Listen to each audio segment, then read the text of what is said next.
La depresión es la causa principal de discapacidad en el mundo. En Estados Unidos, casi el 10% de los adultos sufren de depresión. Sin embargo, al tratarse de una enfermedad mental, es más difícil de entender que el colesterol, por ejemplo. Una causa importante de confusión es la diferencia entre padecerla y simplemente sentirse deprimido. Casi todo el mundo se siente desanimado de vez en cuando. Recibir una mala calificación, perder el empleo, tener una pelea, incluso un día de lluvia puede inspirar sentimientos de tristeza. A veces no hay ni siquiera una razón, aparece de la nada. Luego las circunstancias cambian y los sentimientos de tristeza desaparecen. La depresión clínica es diferente. Es un problema médico y no desaparecerá solo porque quieres. Tiene una duración de al menos 2 semanas y afecta la capacidad de trabajar, divertirse o la vida amorosa. Puede presentar diversos síntomas: apatía, pérdida de interés por lo que generalmente te gusta, cambios en el apetito, sentirse inútil o muy culpable, dormir demasiado o poco, dificultad para concentrarse, estar muy agitado o lento, tener falta de energía o pensamientos suicidas recurrentes. Si tienes por lo menos 5 de estos síntomas, según las directrices psiquiátricas, encajas en el diagnóstico de la depresión. Y los síntomas no son simplemente de conducta. La depresión se manifiesta físicamente en el cerebro. En primer lugar, hay cambios observables a simple vista y con rayos X, que incluyen lóbulos frontales e hipocampo más pequeños. A escala microscópica, la depresión se asocia con ciertas cosas: la transmisión anormal o reducción de ciertos neurotransmisores, especialmente serotonina, norepinefrina y dopamina, ritmos circadianos alterados o cambios característicos en las fases REM o alfa de los ciclos de sueño y disfunciones hormonales, como aumento en los niveles de cortisol y desregulación de las hormonas tiroideas. Pero sin embargo, los neurocientíficos no tienen una imagen completa de lo que causa la depresión. Parece que tiene que ver con la interacción compleja entre la genética y el medio ambiente, pero no es una herramienta de diagnóstico capaz de predecir con precisión dónde y cuándo se va a producir. Como los síntomas de la depresión son intangibles, es difícil saber quién la padece, aunque parezca saludable. Según el Instituto Nacional de la Salud Mental en Estados Unidos, una persona común con una enfermedad mental demora más de 10 años en pedir ayuda. Pero existen tratamientos muy eficaces. Medicación y terapia se complementan para estimular la química del cerebro. En casos extremos, la terapia de electroshock, que es una convulsión controlada inducida en el cerebro del paciente, también ayuda mucho.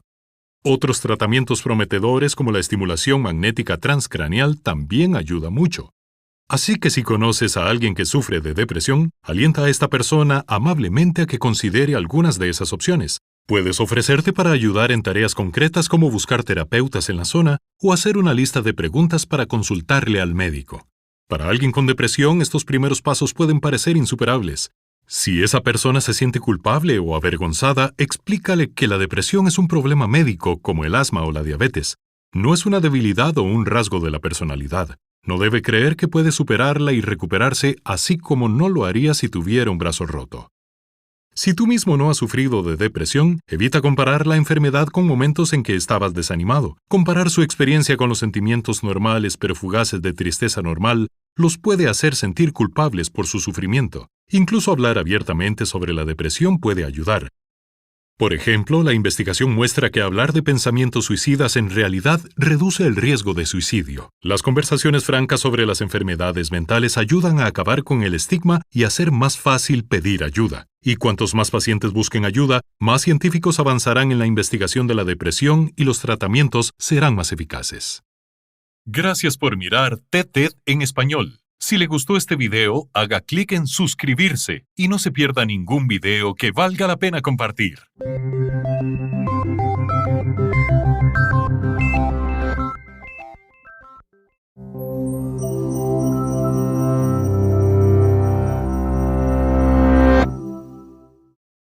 La depresión es la causa principal de discapacidad en el mundo. En Estados Unidos, casi el 10% de los adultos sufren de depresión. Sin embargo, al tratarse de una enfermedad mental, es más difícil de entender que el colesterol, por ejemplo. Una causa importante de confusión es la diferencia entre padecerla y simplemente sentirse deprimido. Casi todo el mundo se siente desanimado de vez en cuando. Recibir una mala calificación, perder el empleo, tener una pelea, Incluso un día de lluvia puede inspirar sentimientos de tristeza. A veces no hay ni siquiera una razón, aparece de la nada.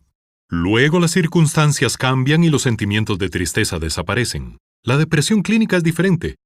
Es un problema médico y no desaparecerá solo porque quieres. Tiene una duración de al menos 2 semanas y afecta la capacidad de trabajar, divertirse o la vida amorosa. Puede presentar diversos síntomas: apatía, pérdida de interés por lo que generalmente te gusta, cambios en el apetito, sentirse inútil o muy culpable, dormir demasiado o poco, dificultad para concentrarse, estar muy agitado o lento, tener falta de energía o pensamientos suicidas recurrentes. Si tienes por lo menos 5 de estos síntomas, según las directrices psiquiátricas, encajas en el diagnóstico de la depresión. Y los síntomas no son simplemente de conducta. La depresión se manifiesta físicamente en el cerebro. En primer lugar, hay cambios observables a simple vista y con rayos X, que incluyen lóbulos frontales e hipocampo más pequeños. A escala microscópica, la depresión se asocia con ciertas cosas: la transmisión anormal o reducción de ciertos neurotransmisores, especialmente serotonina, norepinefrina y dopamina, ritmos circadianos alterados o cambios característicos en las fases REM o alfa de los ciclos de sueño y disfunciones hormonales, como aumento en los niveles de cortisol y desregulación de las hormonas tiroideas. Pero sin embargo, los neurocientíficos no tienen una imagen completa de lo que causa la depresión. Parece que tiene que ver con la interacción compleja entre la genética y el medio ambiente, pero no es una herramienta de diagnóstico capaz de predecir con precisión dónde y cuándo se va a producir. Como los síntomas de la depresión son intangibles, es difícil saber quién la padece, aunque parezca saludable. Según el Instituto Nacional de la Salud Mental en Estados Unidos, una persona común con una enfermedad mental demora más de 10 años en pedir ayuda. Pero existen tratamientos muy eficaces. Medicación y terapia se complementan para estimular la química del cerebro. En casos extremos, la terapia de electroshock, que es una convulsión controlada inducida en el cerebro del paciente, también ayuda mucho. Otros tratamientos prometedores como la estimulación magnética transcraneal también ayuda mucho. Así que si conoces a alguien que sufre de depresión, alienta a esta persona amablemente a que considere algunas de esas opciones. Puedes ofrecerte para ayudar en tareas concretas como buscar terapeutas en la zona o hacer una lista de preguntas para consultarle al médico. Para alguien con depresión, estos primeros pasos pueden parecer insuperables. Si esa persona se siente culpable o avergonzada, explícale que la depresión es un problema médico como el asma o la diabetes. No es una debilidad o un rasgo de la personalidad. No debe creer que puede superarla y recuperarse así como no lo haría si tuviera un brazo roto. Si tú mismo no has sufrido de depresión, evita comparar la enfermedad con momentos en que estabas desanimado. Comparar su experiencia con los sentimientos normales pero fugaces de tristeza normal los puede hacer sentir culpables por su sufrimiento. Incluso hablar abiertamente sobre la depresión puede ayudar. Por ejemplo, la investigación muestra que hablar de pensamientos suicidas en realidad reduce el riesgo de suicidio. Las conversaciones francas sobre las enfermedades mentales ayudan a acabar con el estigma y hacer más fácil pedir ayuda. Y cuantos más pacientes busquen ayuda, más científicos avanzarán en la investigación de la depresión y los tratamientos serán más eficaces. Gracias por mirar TED en español. Si le gustó este video, haga clic en suscribirse y no se pierda ningún video que valga la pena compartir.